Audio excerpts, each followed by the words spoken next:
Il-qaf Kastilja bejn il-kap tal-Partit Nazzjonalista Alex Borch u l-Prim Ministru Robert Abela dwar il-ħatra tal-Prim Imħallef il-ġdid kienet deskritta miż-żewġ partijiet bħala waħda pożittiva.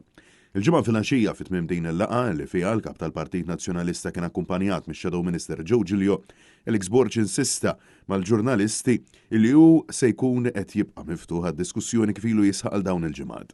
Kienet diskussjoni ħelti ħafna u ovvjament ħankomplu għaddejn bid-diskussjonijiet sakemm fl-aħħar mill-aħħar imbagħad naslu qbil fuq l-isem konċernat tal-Prim Imħallef. Mingħati hawn il-Prim Ministru Robert Abela spjega li din kienet laqgħa kordjali fejn fiha ssoktaw it-taħdidiet brabta mal-ħatra tas-suċċessur tal-imħallef Mark Ketkuti. Kienet laqgħa tajba fejn iddiskutejna numru ta' punti u qbilna wkoll illi wara l-laqgħa tal-lum nevalwaw dak illi ngħad u mbagħad aktar il-qudiem nerġgħu niltaqgħu biex possibilment u nittamaw illi jirnexxilna naslu għal-isem ta' Prim Imħallef il-ġdid. Fl-aħħar jiem, il-Ministru Jonathan Attard kien żvela f'kummenti mal-ġurnal Times of Malta illi l-isem favorit tal-Gvern kien dak tal-imħallef Consuelo Xerri Herrera minkejja li f'diskussjoni fil-magħluq l-Oppożizzjoni kienet għamlitha ċara illi kellha ismijiet oħrajn li lesta qiegħed fuq il-mejda fil-waqt illi jingħad kif b'dan il-pass il-Gvern kiser il-ftehim tal-konfidenzjalità.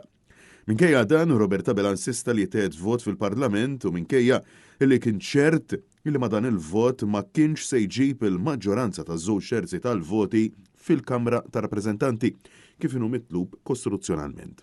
Mistoqsim il-ġurnalisti preżenti quddiem Kastilja jekk hux se jibqa' jinsisti fuq l-isem magħżul minnu il-Prim Ministru din id-darba għażel illi ma jiżbilanċjax ruħu. Bħala isem għadkom qed tipproponu l-istess persuna?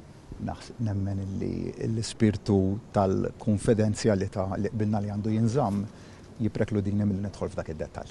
Id-diskussjonijiet bejn il-Prim Ministru u l-kap tal-Oppożizzjoni dwar il-Prim Imħallef reġgħu issoktaw grazzi għall-insistenza ta' Alex Borch sabiex l-għażla għal din il-kariga importanti tkompli tiġi diskussa fġieħ l-interess nazzjonali u mhux dak partiġan. Intant, il-kap tal-Partit Nazzjonalista Alex Borch sostna li nsab ferħan illi sa fl-aħħar id-diskussjonijiet qed isiru kif inhu mistenni mit-tmexxija tal-pajjiż. Illum ferħan illi diskussjonijiet kif dejjem jiena nisħu kif dejjem konna konsistenti bħala oppożizzjoni ikomplu bejnietna fl-aħħar mill-aħħar hemm bżonn il-qbil tat-2/3.